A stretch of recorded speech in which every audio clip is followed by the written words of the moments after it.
നമസ്കാരം. നിയന്ത്രണ രേഖയിലേക്ക് സ്വാഗതം. ഒരു സിനിമ പ്രേക്ഷകൻ തിരഞ്ഞെടുക്കുന്നതിന്റെ മാനദണ്ഡം എന്താണ്? സമീപകാലത്ത് മലയാള സിനിമ ഉത്തരം തേടുന്ന പ്രധാന ചോദ്യം ഇതാണ്. താരപ്പകിട്ടും നിർമ്മാണ ചെലവും ഏറെ ഉണ്ടായിട്ടും തിയേറ്ററുകളിലേക്ക് പ്രേക്ഷകനെ ആകർഷിക്കാൻ കഴിയാതെ വരുന്ന സിനിമകളുടെ എണ്ണം വർദ്ധിച്ചു വരുന്ന കാലത്താണ് ഒന്നും അവകാശപ്പെടാനില്ലാത്ത ഒരു ചിത്രം തിയേറ്ററുകളിൽ ആർപ്പുവിളി സൃഷ്ടിക്കുന്നത്. സംഘടനകളുടെയും സമരത്തിന്റെയും പേരിൽ മലയാള സിനിമ പ്രേക്ഷകന് മുന്നിൽ ഒറ്റപ്പെടുമ്പോഴാണ് സന്തോഷ് പണ്ഡിറ്റും കൃഷ്ണനും രാധയും ചർച്ച ചെയ്യപ്പെടുന്നത്. നിയന്ത്രണ രേഖ ഇന്ന് ചർച്ച ചെയ്യുന്നത് ഈ ചോദ്യമാണ്: സന്തോഷ് പണ്ഡിറ്റിന്റെ സിനിമ കാണുന്നത് ആരാണ്? ചർച്ചയിൽ പങ്കെടുക്കാൻ നമ്മളോടൊപ്പമുള്ളത് സന്തോഷ് പണ്ഡിറ്റ് കോഴിക്കോട് നിന്ന് ചേരുന്നു. നിർമ്മാതാവും സംവിധായകനുമായ MA നിഷാദ്, നടനും സംവിധായകനുമായ ലിജോ ജോസ് പെല്ലിശ്ശേരി, നടനും സംവിധായകനും നിർമ്മാതാവുമായ advocate Baburaj, doctor CJ John എന്നിവരാണ് ചർച്ചയിൽ പങ്കെടുക്കുന്നത്. ആദ്യം ശ്രീ നിഷാദ്, ആരാണ് കൃഷ്ണൻ രാധയും കാണാൻ തിയേറ്ററിലേക്ക് ഓടുന്നത്? എന്റെ മുമ്പിൽ നിൽക്കുന്ന ഈ ചെറുപ്പക്കാരാണ് ഇതിൻ്റെയൊക്കെ പുറകിൽ. സോഷ്യൽ നെറ്റ്വർക്കിലെ മാർക്കറ്റിംഗ് ആണ് സന്തോഷ് ഈ സിനിമയെ വിജയിപ്പിക്കാൻ എടുത്ത ഒരു കാരണം. സന്തോഷ് പണ്ഡിറ്റ് ഒരു മണ്ടനൊന്നുമല്ല. ഞാൻ കണ്ടതിൽ ഏറ്റവും ബുദ്ധിമാനായ ഒരു വ്യക്തിയാണ് സന്തോഷ് പണ്ഡിറ്റ്. സന്തോഷിനെ കൊണ്ട് ഈ കാര്യങ്ങളൊക്കെ ഈ അദ്ദേഹത്തിന് ഇത്രയും ഫോളോവേഴ്സിനെ, നെഗറ്റീവ് ഫോളോവേഴ്സ് അല്ലാതെ വേറെ ഒന്നുമല്ല, ഉണ്ടാക്കിയത് അദ്ദേഹത്തിൻ്റെ അതിബുദ്ധിപൂർവമായ ഒരു മാർക്കറ്റിംഗ് ശൈലി കൊണ്ട്, ഒരു തന്ത്രമാണ്. തീർച്ചയായിട്ടും സന്തോഷ് പണ്ഡിറ്റിനെ പറ്റി പറയുമ്പോൾ എനിക്കും ചിരി വരും, ഷാനിക്കും വരും, ഈ ഇരിക്കുന്ന എല്ലാവർക്കും ചിരി വരും. ഇത് സമീപകാലത്ത് ഇറങ്ങി അല്ലെങ്കിൽ കുറച്ച് കാലങ്ങളായിട്ട് മലയാള സിനിമയെ ഗ്രസിച്ചുകൊണ്ടിരിക്കുന്ന, അല്ലെങ്കിൽ മലയാള സിനിമയിൽ നിന്ന് പ്രേക്ഷകർ മാറിപ്പോകാനുള്ള പ്രധാന കാരണം തീർച്ചയായിട്ടും ഞാൻ ഉൾപ്പെടെയുള്ളവർ അതിന് ഉത്തരവാദിയാണ്. സിനിമയുടെ നിലവാര തകർച്ച തന്നെയായിരിക്കും. അതിനെതിരായിട്ടുള്ള ഒരു പ്രതികരണം, അതാണ് ഞാൻ പറഞ്ഞ നെഗറ്റീവ് ഫോളോവേഴ്സ്. എന്നാൽ സന്തോഷ് പണ്ഡിറ്റിനെ പോലുള്ള ആളെ പ്രൊമോട്ട് ചെയ്ത് ഇതിന് ഞങ്ങളൊരു മറുപടി കൊടുക്കാമെന്നുള്ള ഇവിടുത്തെ പ്രബുദ്ധരായ ചെറുപ്പക്കാർ ഇറങ്ങി തിരിച്ചതിൻ്റെ ഫലമായിട്ടാണ് സന്തോഷ് പണ്ഡിറ്റിനെ പോലുള്ള ആളുകൾ ഇവിടെ കൊട്ടിഘോഷിക്കപ്പെടുന്നത്. ശ്രീ ബാബുരാജ്, താങ്കളുടെ നിരീക്ഷണം എന്താണ്? അല്ല, ഞാൻ പറയുന്നത് ഈ പണ്ഡിറ്റിന്റെ പേര് മാറ്റി പണ്ഡിതൻ എന്നാക്കണം എന്നാണ് ഞാൻ പറഞ്ഞത്. എന്നെ എന്ത് പറഞ്ഞാലും എനിക്ക് കുഴപ്പമില്ല. എന്നെ തന്തയ്ക്ക് വിളിച്ചോളൂ, തള്ളയ്ക്ക് വിളിച്ചോളൂ, അതെ, വിളിക്കണവരെ പ്രോത്സാഹിപ്പിക്കുക. അതിനെ സിനിമ എന്നല്ല പറയുന്നത്. അതിനെ നിങ്ങൾ എന്ത് പറഞ്ഞാലും അതിനെ സിനിമ എന്നല്ല പറയാം. അത് പണ്ട് നമുക്കൊരു ഷക്കീല തരംഗം ഉണ്ടായില്ലേ, അതിന്റെ പുറകെ കുറച്ച് ആൾക്കാരുണ്ടായിരുന്നല്ലോ, പക്ഷെ അത് നിലനിന്നില്ലല്ലോ. അപ്പോൾ അതുകൊണ്ട് ഇത് എനിക്ക് പറയാനുള്ളത് നമ്മുടെ കൊച്ചനിയന്മാരോട് പറയാനുള്ളത്. കാരണം ഇവരാണിത് പ്രോത്സാഹിപ്പിക്കുന്നത്. അവനെ തെറി പറയാൻ വേണ്ടിയേ കയറുന്നത് തിയേറ്ററിൽ, അല്ലാണ്ട് അതിനകത്ത് കലാമൂല്യം കൊണ്ടോ മറ്റൊന്നും കൊണ്ടല്ല. ഇയാളെ ചീത്ത പറയാ, ഇയാൾ ഫോൺ ചെയ്ത് കഴിഞ്ഞാൽ ആർക്കാണ്, അപ്പനാണോ പറയുന്നത് അമ്മയ്ക്കാണോ പറയുന്നത്, ആ പറഞ്ഞോളൂ എന്ന് പറയുന്നത് പറയാണ്ട് മനസ്സിലായോ? അദ്ദേഹത്തിന്റെ വേഷം ഇതാണ്. ഞാൻ പേഴ്സണലായിട്ട് എനിക്ക് ആ ചങ്ങാതിനോട് യാതൊരു ഇതുമില്ല. പക്ഷെ ഇത് ഞാനടക്കം 10-12 വർഷമായി നമ്മളടക്കം കഷ്ടപ്പെടുന്ന ഒരു ഇൻഡസ്ട്രിയാണത്, നമ്മൾ ഒന്ന് പിഴച്ചു പോകാനായിട്ട്. പക്ഷെ അവിടെ ഇങ്ങനെ ഒരു മാറ്റം വരുത്താന്ന് പറയുമ്പോൾ നമുക്ക് ഒരിക്കലും അനുകൂലിക്കാൻ പറ്റുന്നില്ല. എനിക്ക് ഈ പണ്ഡിതനോട് എനിക്ക് യാതൊരു ഒരു ഇതുമില്ല. ശ്രീ ലിജോ ജോസ്, സിനിമയുമായി കൂട്ടിച്ചേർത്ത ഈ പേര് വായിക്കേണ്ട എന്നാണ് മലയാള സിനിമയിലുള്ളവർ ഞങ്ങളോട് പറഞ്ഞുകൊണ്ടിരിക്കുന്നത്. താങ്കൾ അതിനെ കാണുന്നത് എങ്ങനെയാണ്? അല്ല, ഈ സന്തോഷ് പണ്ഡിറ്റിന്റെ പുള്ളിയുടെ സിനിമയെ പറ്റിയും പുള്ളിയെ പറ്റിയും നമ്മൾ നെഗറ്റീവ്സ് ആണ് നമ്മൾ ചർച്ച ചെയ്തുകൊണ്ടിരിക്കുന്നത്. ബേസിക്കലി ഞാൻ അതിൻ്റെ ഒരു പോസിറ്റീവ് സൈഡ് പറയാം. അതായത് എൻ്റെ കയ്യിൽ 10,000 രൂപ ഉണ്ടെന്നുണ്ടെങ്കിൽ എനിക്കൊരു സിനിമ ചെയ്യാൻ പോസിബിൾ ആണ്. ഇപ്പോഴത്തെ അവസ്ഥയിൽ നമ്മൾ ഡിജിറ്റൽ മീഡിയവും അതുപോലുള്ള ഫെസിലിറ്റീസും ടെക്നിക്കും ഒരുപാട് ഡെവലപ്പായി കഴിഞ്ഞു. അത് സിനിമ ചെയ്യുന്ന ഘട്ടം വരെ അതിപ്പോ നമ്മൾ കണ്ടു. ഏറ്റവും ഒടുവിൽ ചാപ്പാക്കുരിശിന്റെ സമയത്തൊക്കെ പ്രൊഡക്ഷൻ കോസ്റ്റ് കുറയ്ക്കുന്നതും സിനിമ എന്നിട്ട് യാഥാർത്ഥ്യമാക്കാനുള്ള പുതിയ സാങ്കേതിക വിദ്യയുടെ സഹായമൊക്കെ കേട്ടിട്ടുണ്ട്. പക്ഷെ ഇത് പ്രേക്ഷകരിലേക്ക് എത്തുമ്പോഴുള്ള മാറ്റമാണ്. പ്രേക്ഷകർ സ്വീകരിക്കുന്നില്ല, പ്രേക്ഷകർ പുറംതിരിഞ്ഞു നിൽക്കുന്നു എന്ന് ഉള്ളൊരു സ്ഥിരമായ പല്ലവിക്കിടയിലാണ് ഒരു തിയേറ്റർ നിറയെ ആളുകൾ. അതിനകത്ത് അവരെന്ത് ചെയ്യുന്നു എന്നുള്ളത് മറ്റൊരു ചർച്ചാ വിഷയമാണെങ്കിൽ പോലും. ജനകോടികളുടെ വിശ്വസ്ത സ്ഥാപനം എന്ന് പറഞ്ഞ സ്റ്റേറ്റ്മെന്റ് ഏറ്റെടുത്ത മലയാളി ഇങ്ങനൊരു സിനിമ ഏറ്റെടുക്കും. കൃഷ്ണനും രാധയും കാണാൻ തിയേറ്ററിൽ ഇടിച്ചു കയറുന്നവരെ പ്രേക്ഷകരെന്ന് വിളിക്കരുത്, ആ സിനിമയെ മലയാള സിനിമയെന്ന് വിളിക്കരുത് എന്ന് വാദിക്കുന്നവരുണ്ട് നമ്മളുടെ ഇടയിൽ. നമുക്കറിയാം. ഈ ആൾക്കൂട്ടത്തെ താങ്കൾ എങ്ങനെയാണ് കാണുന്നത്? ഇപ്പൊ നമ്മൾ ചരിത്രം അല്ലെങ്കിൽ നമ്മുടെ വേദങ്ങളും അല്ലെങ്കിൽ ബൈബിളൊക്കെ പരിശോധിച്ചു കഴിഞ്ഞാൽ പറയും അവസാന കാലഘട്ടത്ത് അന്തിക്രിസ്തു വരുന്നു. കേരളത്തിനെ സംബന്ധിച്ചിടത്തോളം മലയാള സിനിമയുടെ ഒരു നാശത്തിന്റെ മണി നമ്മളെല്ലാവരും കാണുന്നുണ്ട്. അതിൽ ഒരുപക്ഷെ ഒരു അന്തിക്രിസ്തുവിന്റെ സ്ഥാനം ചിലപ്പോൾ സന്തോഷ് പണ്ഡിറ്റിനുണ്ട് എന്ന് വെച്ച് കഴിഞ്ഞാൽ ഇത് വ്യക്തമായിട്ടുള്ള സൂചനയാണ്. ഇപ്പം നമ്മുടെ സൂപ്പർ താരങ്ങൾ തന്നെ ഈ കലാപരതയും ആവിഷ്കാര ചാരുതയും എല്ലാം കൂടെ ചേർത്തിട്ടുള്ള എത്ര മണ്ടൻ സിനിമകൾ മാർക്കറ്റ് ചെയ്ത ആളുകളെ പറ്റിച്ചിട്ടുണ്ട്. അതിലേക്കാണ് നിലവാര താഴ്ചയുടെ ഔന്നിത്യം മാർക്കറ്റ് ചെയ്ത് എത്ര പെട്ടെന്ന് പൊതുജന മധ്യത്തിലേക്ക് വരാം എന്നുള്ളത് സന്തോഷ് പണ്ഡിറ്റ് കാണിച്ചു കൊടുക്കുന്നത്. ശ്രീ സന്തോഷ് പണ്ഡിറ്റ്, ഇവിടെ നിന്നുള്ള പ്രതികരണങ്ങൾ താങ്കൾ കേട്ടിട്ടുണ്ട്. ഇതിനകം ഈ 2 ആഴ്ചക്കിടയിൽ കേരളത്തിലെ താങ്കളുടെ സിനിമ കണ്ട പ്രേക്ഷകർ എന്ത് പറയുന്നു എന്ന് താങ്കൾക്കേ അറിയൂ. താങ്കൾ പറഞ്ഞാലേ അതിന്റെ സത്യം ഞങ്ങൾക്കും അറിയൂ. പ്രേക്ഷകരുടെ പ്രതികരണങ്ങളിൽ നിന്ന് ഇതുവരെ അല്ലാതെയും താങ്കൾക്ക് കിട്ടുന്ന പ്രതികരണങ്ങളിൽ നിന്ന് താങ്കൾ എങ്ങനെയാണ് വിലയിരുത്തുന്നത്? താങ്കളുടെ സിനിമ കാണുന്ന ആരാണ്? പുതുമ ഇഷ്ടപ്പെടുന്ന പ്രേക്ഷകരാണ് എൻ്റെ സിനിമ കാണുന്നത്. ഇപ്പോൾ തന്നെ നിങ്ങളുടെ അവിടെ ഇരിക്കുന്ന ബുദ്ധിജീവികളെന്ന് സ്വയം പറയുന്ന ആളുകൾ ഒരാൾ പോലും എൻ്റെ സിനിമ കണ്ടിട്ടില്ല. സിനിമ കണ്ട ഒരാൾക്കും ഒരു വിമർശനം ഇല്ല എന്ന് മനസ്സിലാക്കുക. ഞാനെന്താ ആരെയും കൊന്നിട്ടുണ്ടോ ഏട്ടാ? അല്ല, ഞാനെന്താ അവിടെ പിടിച്ചു വരിക്ക് വല്ലതും പോയിട്ടുണ്ടോ? ഞാൻ അന്തസ്സായിട്ടൊരു സിനിമ ചെയ്തു, 3 മണിക്കൂറിന്റെ ലെങ്തി ഫിലിം, 8 പാട്ടും 8 സംഘടനകളായിട്ടുള്ള നല്ല പുതുമ നിറഞ്ഞൊരു പ്രമേയം. ഇവരാരും സിനിമ കാണാത്തതുകൊണ്ട് എനിക്ക് ഇവരോടൊന്നും പറഞ്ഞിട്ട് കാര്യമില്ല. ആ സിനിമ കാണാൻ പുതുമയുടെ ആംഗിൾ ആ സിനിമ ഇടിച്ചു കയറുന്നു, ആളുകൾക്ക് വളരെ ഇഷ്ടപ്പെടുന്നു, ആളുകൾ എന്നെ സൂപ്പർ സ്റ്റാറായി കണക്കാക്കുന്നു. ഇവർക്ക് 100 കോടി ചെലവാക്കി ഇവരുടെ 3-ാം ദിവസം ഹോൾഡ് ഓവർ ആവുന്നവരുടെ സിനിമ ഇവരെ കണ്ട് പേടിച്ച് വിറക്കുകയാണ്. ഇവരെന്ത് ഹിറ്റിന്റെ കാര്യമാണ് പറയുന്നത്? വെറും 5 ലക്ഷം രൂപ ചെലവാക്കിയ സിനിമ ഇവിടെ കോടികൾ കൊയ്യുന്നു. ഞാൻ അതിൽ സെക്സ് സിനിമയാണോ ഞാൻ എടുത്ത്? ഇനി സെക്സ് സിനിമ എടുക്കാൻ പാടില്ല എഴുതി വെച്ചിട്ടുണ്ടോ? ഒരു സെക്സ് സിനിമ അല്ല, സിനിമ കണ്ടവനോട് ചോദിക്കും നിങ്ങൾ. വളരെ പുതുമയുള്ള ഒരു പ്രമേയം. ഇവര് പഴയ വീഞ്ഞ് പുതിയ കുപ്പിയിലാക്കുക എന്നുള്ള ഒറ്റ സിദ്ധാന്തമാണ് ഇവർ കൊണ്ടു നടക്കുന്നത്. ഇവരെന്താണ് ചെയ്യുന്നത്? കോടികൾ നശിപ്പിക്കുന്നു. ഇവർ പറയുന്നത് എന്താ? ഇത്രയും കാലം ഇവരെന്താണ് പറഞ്ഞു നടന്നത്? പ്രധാനപ്പെട്ട ചാനലുകളിലെ സ്ത്രീകൾ മുഴുവൻ ചാനലിലെ സീരിയലിന്റെ മുന്നിലാണ്. ഞങ്ങളുടെ സിനിമ ഇറങ്ങിക്കഴിഞ്ഞാൽ അന്ന് തന്നെ യൂട്യൂബിലെല്ലാം വരുന്നോട്ട് കാണാൻ മനുഷ്യന്മാരില്ലാന്ന്. എങ്കിൽ എൻ്റെ 8 പാട്ടുകളും ജനങ്ങൾക്ക് ബൈഹാർട്ടാണ്. രാത്രി ശിവരാത്രി എന്ന് പറഞ്ഞ പാട്ടിന്റെ വീഡിയോ ഇവിടുത്തെ LKG കുട്ടികളുടെ മൊബൈലിൽ വരെയുണ്ട്. ഒരേ സമയം മലയാളത്തിൽ കൃഷ്ണൻ രാധയും പോലുള്ള നല്ല പുതുമുള്ള സിനിമ ഓടുമ്പോൾ തമിഴ്നാട്ടിൽ എങ്കൈ എപ്പോ എന്ന് പറഞ്ഞ സിനിമ അവിടെ സൂപ്പർഹിറ്റായി ഓടുന്നു. അവിടെ സുബ്രഹ്മണ്യപുരം ഓടുന്നു. എന്തുകൊണ്ട് ഓടുന്നു? ശ്രീ സന്തോഷ് പണ്ഡിറ്റ്, താങ്കൾ സുബ്രഹ്മണ്യപുരവുമായും മൈനയുമായും അങ്ങാടി തെരുവുമായും എങ്കേയും എപ്പോതുമായും ഒക്കെ താങ്കളുടെ സിനിമയെ കമ്പയർ ചെയ്യുന്നോണ്ട് ചോദിക്കുന്നതാണ്. താങ്കൾ ഈ സിനിമ ഏതെങ്കിലും ഒന്ന് കണ്ടിട്ടുണ്ടോ?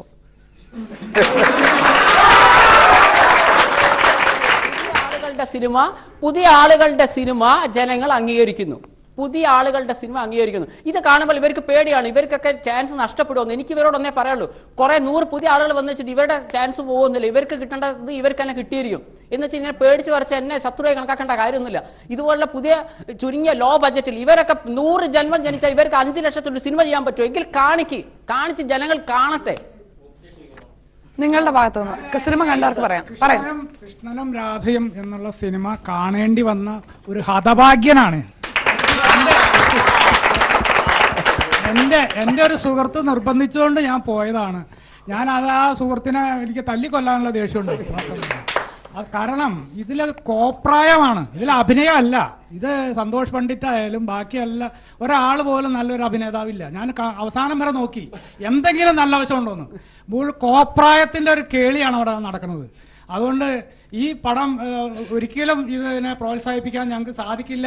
ദയവ് ചെയ്ത് ഇനി അഭിനയിക്കുകയോ സംവിധാനം ചെയ്യുകയോ ചെയ്യരുത്. പകരം താങ്കൾക്ക് പണമുണ്ടെങ്കിൽ സിനിമ നിർമ്മിച്ചോ.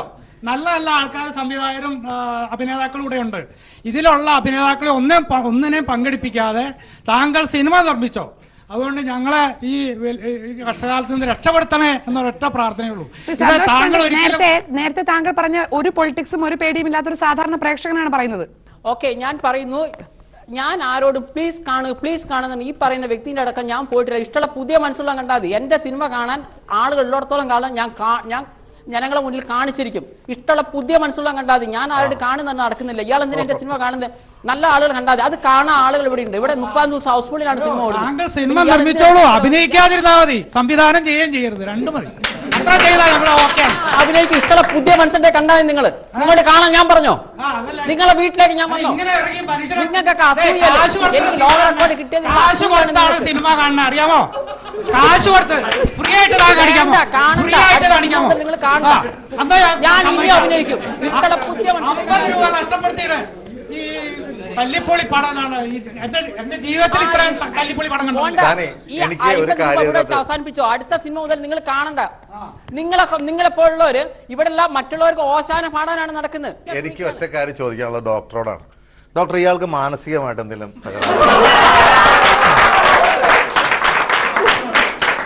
എന്റെയും പ്രേക്ഷകരുടെ ചോദ്യമാണത്. കാരണം എനിക്കിപ്പോ ഈ ആവേശം കണ്ടപ്പോ ഗ്രീക്ക് മിത്തോളജിയിലൊരു കഥാപാത്രമുണ്ട്, നാർസിസസ് എന്ന് പറഞ്ഞത്.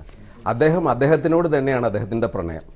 ഇങ്ങനെയുള്ള ആളുകൾക്ക് വരുന്നൊരു പ്രശ്നം എന്താണെന്ന് വെച്ച് കഴിഞ്ഞാൽ അതിശയോക്തിപരമായിട്ട് സ്വന്തം കഴിവുകളെ സ്വയം അങ്ങ് പെരുപ്പിച്ച് കാണും. മറ്റുള്ളവർ എന്ത് പറയുന്നു എന്നുള്ളത് തീർത്തും അവർക്ക് യാതൊരു പ്രശ്നമല്ല. ഇപ്പം തന്നെ സിനിമ കണ്ടിട്ടുള്ള ആളുകളുണ്ടോയെന്ന് പറഞ്ഞപ്പോൾ ഒരാൾ അത് പറഞ്ഞിട്ട് അതിൻ്റെ ഫീഡ്ബാക്ക് പറഞ്ഞപ്പോൾ അതിനോടൊരു തുറന്ന മനസ്സല്ല, ആ ക്രിറ്റിസിസത്തിനോടുള്ള അസഹിഷ്ണുതയാണ്. ഈ നാർസിസിന്റെ പേരിൽ ഉള്ള നാർസിസിസ്റ്റിക് പേഴ്സണാലിറ്റി ഡിസോർഡർ എന്ന് പറഞ്ഞിട്ടൊരു വകഭേദമുണ്ട്. അതിൽ തീർച്ചയായിട്ടും ഈ തരത്തിലുള്ള അതിശയോക്തിപരമായിട്ടുള്ള ചില ചിന്തകളും ഒക്കെ വരാം. ഇതൊക്കെ ആണെങ്കിലും ഞാൻ ഇപ്പോഴും പറയുന്നു, സന്തോഷ് പണ്ഡിറ്റിന് വർത്തമാന കേരളത്തിലെ സിനിമാ ചരിത്രത്തിൽ ഒരു സ്ഥാനമുണ്ട്. അദ്ദേഹം ഒരു ചൂണ്ടുപലകയാണ്. നമ്മുടെ ഇവരെ പോലുള്ള സിനിമ പ്രവർത്തകർക്ക് വേണ്ടിയിട്ടുള്ള ഒരു ചൂണ്ടുപലയായിട്ടാണ് നിൽക്കുന്നത്. ആ രീതിയിൽ അദ്ദേഹത്തിന്റെ പ്രസക്തി നമ്മൾ തള്ളിക്കളയാൻ പറ്റില്ല. ഇവരോടുള്ള പ്രതിഷേധവും കലാപവുമാണ് തിയേറ്ററുകളിലുള്ള കൂക്കുവിളിയും ആർപ്പുവിളിയും പുലഭ്യം പറയലുമായിട്ട് ഈ യുവതലമുറ കാണിക്കുന്നത്. നിങ്ങളുടെ പ്രതിഷേധം, ഇപ്പോഴത്തെ സിനിമയോടുള്ള നിങ്ങളുടെ പ്രതിഷേധം ഉള്ളു തുറന്ന് അത് പ്രകടിപ്പിക്കാനായിട്ടുള്ള ഒരു അവസരം ഉണ്ടാക്കി കൊടുത്തതിന് തീർച്ചയായിട്ടും സന്തോഷ് പണ്ഡിറ്റിനെ നമ്മൾ അനുമോദിക്കുകയാണ്. ആ തലത്തിൽ ഒരു സാമൂഹിക മനഃശാസ്ത്രത്തിന്റെ ഇതിൽ ഞാൻ അദ്ദേഹത്തിനെ അനുമോദിക്കുന്നു. ഇതിൻ്റെ അകത്ത് നമ്മൾ LP സ്കൂളിലൊക്കെ പഠിക്കുന്ന കാലത്ത് ഈ സ്കൂള് ഇന്റർവെൽ സമയത്ത് ഒരു പ്രാന്തൻ പാട്ട കൂട്ടിക്കൊണ്ട് പോയാൽ പിള്ളേരെല്ലാം കൂടും. ദാറ്റ് ഡസന്റ് മീൻസ് ദാറ്റ് ഇത് പ്രാന്തന്റെ ഫാൻസ് ആണ് എല്ലാവരും. ഞാൻ വളരെ പ്രാധാന്യമുള്ള ആളാണെന്നുള്ള ഉള്ള ആളുകളാണ് മിക്കവാറും എല്ലാ ക്രിയേറ്റേഴ്സും, എല്ലാ സിനിമാക്കാരും, എല്ലാ നടന്മാരും. അത് കുറച്ച് അതിന്റെ ടൈറ്റർ കൂടിപ്പോയി എന്ന് മാത്രമേ ഉള്ളൂ. അതുകൊണ്ട് അതൊരു ദോഷമായിട്ട് ഞാൻ കാണുന്നില്ല. അദ്ദേഹത്തിന്റെ ക്രിയേറ്റിവിറ്റിയിൽ അതൊരു ദോഷമാവുന്നില്ല, മനസ്സിലായില്ല. പക്ഷെ നിങ്ങൾ എല്ലാവരും മനസ്സിലാക്കണ്ടേ, ഇത് പ്രേക്ഷക സമൂഹത്തിന്റെ മനഃശാസ്ത്രത്തിന്റെ ചില വൈകല്യങ്ങളിലേക്കുള്ള ചൂണ്ടുവലകയാണ്. ഈ സിനിമാക്കാർക്ക് ഇത്രയും കണ്ണുകടി ഉണ്ടാവുന്നു, എന്നെ ശത്രുവെ കണക്കാക്കുന്നു. അവർ 50 കോടിന്റെ സിനിമ ആളില്ലാതെ വന്നപ്പോൾ 5 ലക്ഷത്തിന് കണ്ടപ്പോൾ ഇങ്ങനെ ദേഷ്യം പിടിച്ച് എന്നെ ഒരു ഭ്രാന്തനായി ചിത്രീകരിക്കുന്നു ഞാൻ വിചാരിച്ചില്ല. ആ സൈക്കോളജി എനിക്ക് ഇപ്പോഴാണ് മനസ്സിലാക്കുന്നത്. പക്ഷേ ഈ സിനിമ സൂപ്പർ ഹിറ്റ് ആവുമെന്ന് ഞാൻ പറഞ്ഞിരുന്നു. എൻ്റെ കഴിവിനനുസരിച്ച് ഞാൻ ചെയ്തു. നിങ്ങൾ മനസ്സിലാക്കുക, ഒരു സിനിമ സെറ്റ് പോലും കാണാത്ത എനിക്ക് ഇത്രയും നന്നായി ചെയ്യാൻ പറ്റിയെങ്കിൽ ഈ 18 വർഷത്തെ എക്സ്പീരിയൻസ് പറഞ്ഞ ഒരാളുണ്ടല്ലോ, സന്തോഷ് പണ്ഡിറ്റ്, താങ്കൾ പറഞ്ഞു ഇത്രയും നന്നായി ചെയ്യാൻ പറ്റിയെങ്കിൽ താങ്കളുടെ സിനിമ സൂപ്പർ ഹിറ്റ് ആണ് എന്ന് വെച്ചാൽ ഇപ്പൊ ഒരു സിനിമ ഹിറ്റാണോ എന്ന് പറയുന്നത് അതിന്റെ മുടക്കുമുതലിനേക്കാൾ കൂടുതൽ തിരിച്ചു പിടിച്ചാൽ സിനിമയുടെ കണക്കിൽ അത് ഹിറ്റാണ്. അപ്പോൾ അത് ഹിറ്റാണെന്ന് പറയാം, പ്രേക്ഷകർ കാണുന്നുണ്ട്, സമ്മതിച്ചു. ഈ സിനിമ നന്നായി എന്ന് താങ്കളോട് ആരെങ്കിലും പറഞ്ഞിട്ടുണ്ടോ? 100% എന്നെ വിളിക്കുന്നവർ മുഴുവൻ അതാ പറഞ്ഞിരിക്കുന്നത്. ഇപ്പൊ തന്നെ സിനിമ കണ്ട ആളുകൾ എന്നെ വിമർശിക്കുന്നില്ല. നിങ്ങൾക്ക് മനസ്സിലാക്കാവുന്ന കാര്യമാണ്. ഞങ്ങൾ കേട്ടത് മുഴുവൻ ഇവർ പല കാര്യങ്ങളും ചെയ്തു. എനിക്ക് തിയേറ്റർ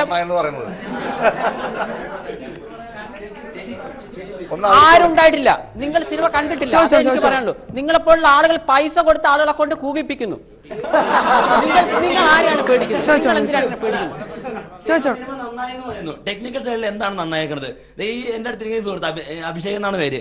ഞങ്ങൾ ഇഷ്ടംപോലെ ഷോർട്ട് ഫിലിം എടുക്കുന്ന, ഞങ്ങളുടെ ഒരെണ്ണത്തിൽ പോലും ജസ്റ്റ് ക്യാമറ ഫോക്കസ് ഔട്ട് പോലും മാറ്റാൻ നോക്കാണ്ട് യാതൊരു എഡിറ്റിംഗും അല്ല. ഒരു സീനിൽ പണ്ഡിറ്റ്ജി സംസാരിക്കുമ്പോൾ ചുണ്ടത്ത് അതിന് മുമ്പ് തിന്ന ബിസ്ക്കറ്റിന്റെ കഷ്ണം ഇരിക്കുന്നു.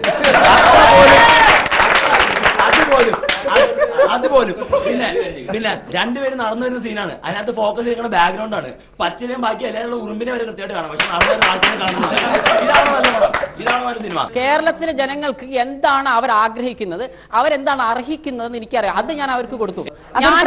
ചോദ്യമാണ് ശ്രീ നിഷാദ്, കേരളത്തിലെ ജനങ്ങൾ അർഹിക്കുന്നത് എന്താണെന്ന് അങ്ങനെ പറയാൻ അദ്ദേഹത്തിന് ധൈര്യം നൽകുന്നത് എന്താണ്? അദ്ദേഹം തന്നെ പറയുന്നു കേരളത്തിലെ ജനങ്ങൾ ആഗ്രഹിക്കുന്ന കൊടുത്ത് താനാണെന്ന് അയാൾ പറയുമ്പോൾ അയാൾക്ക് സംതിങ് റോങ്, എന്തോ പ്രോബ്ലം ഉണ്ട്. അതാണ് നേരത്തെ ഡോക്ടറോട് ഞാനും ബാബുവും ചോദിച്ച കാര്യം. അല്ല ഈ വാക്കുകളൊന്നും നമ്മൾ മഹത്വവൽക്കരിക്കേണ്ട കാര്യമില്ല എന്നുള്ളത്. വിളിക്കുന്ന ആൾക്കാർ തന്തയ്ക്കും തള്ളയ്ക്കും പറയുകയാണെങ്കിൽ അതിന് അനുമോദനമായിട്ട് കൂട്ടിയാൽ പിന്നെ നമ്മൾ ഈ ചർച്ചയിൽ ഇരുന്നിട്ട് എന്ത് കാര്യം?